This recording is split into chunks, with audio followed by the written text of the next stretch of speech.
Hi and welcome back to MIDI Helper. In the previous videos, I've shown you where the MIDI text file is, how it's imported and where it is, and the fact that we want to move some of these note offs and ons that are in the same timestamp.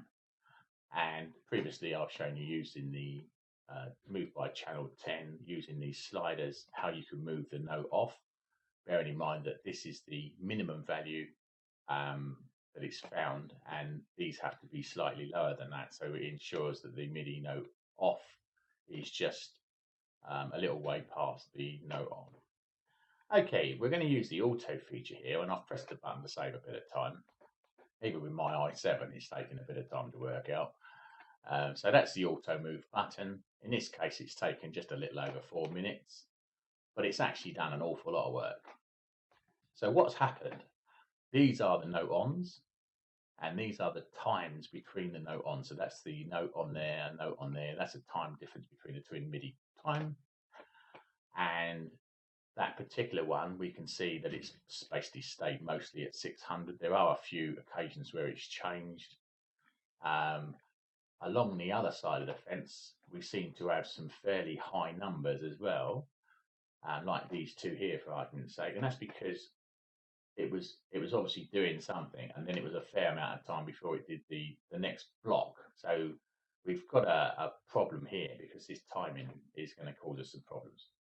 Also, this one is showing us it starts at 6, then goes to 12, then it's gone back to 6, and then it's gone to 3. So we can see quite clearly the times are changing throughout the MIDI file, which is what you expect, to be honest. Okay, so what we do when we do auto is it does the same function, but it's now doing it on every single note. It's not taking the N25 and using that average value on all of them. It's now going to do everything to each one of these in turn. So if that's 605, it'll work out 50% of it, round it up, and that's the figure we get. So the note off will appear between there and there. That's note on, that's 606. So the note off will occur at 303 at 50%. So you can change these values to whatever you want. But it also sort of says, like a drum, how long it goes down and how long it goes up. So you can make it stay down longer, or you can make it go down and up quick and have the up bit longer. Okay, so that's what that's doing.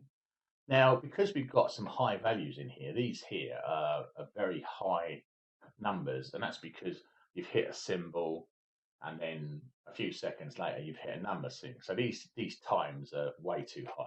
But what it does do, it uses this default value times whatever percentage you put in there.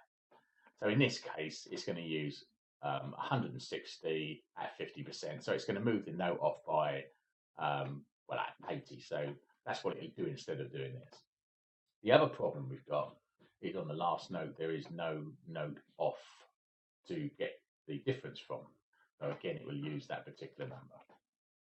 And finally, in this video, I'd like to show you the results. So if we go to channel 10, you can see here again, it's all moved by auto.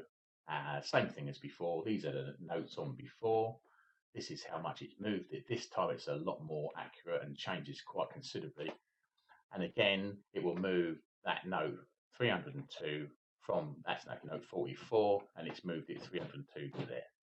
So that's what it's doing throughout the file. So we've moved the note off to a new position using the auto feature, but it's a lot more accurate than the other one was doing, but it does take a bit longer to do that. Anyway, I hope that's helpful to you. And the last video I'll be talking about will be the check channel 10 for time clashes, and that'll be in the next video. Thank you for listening.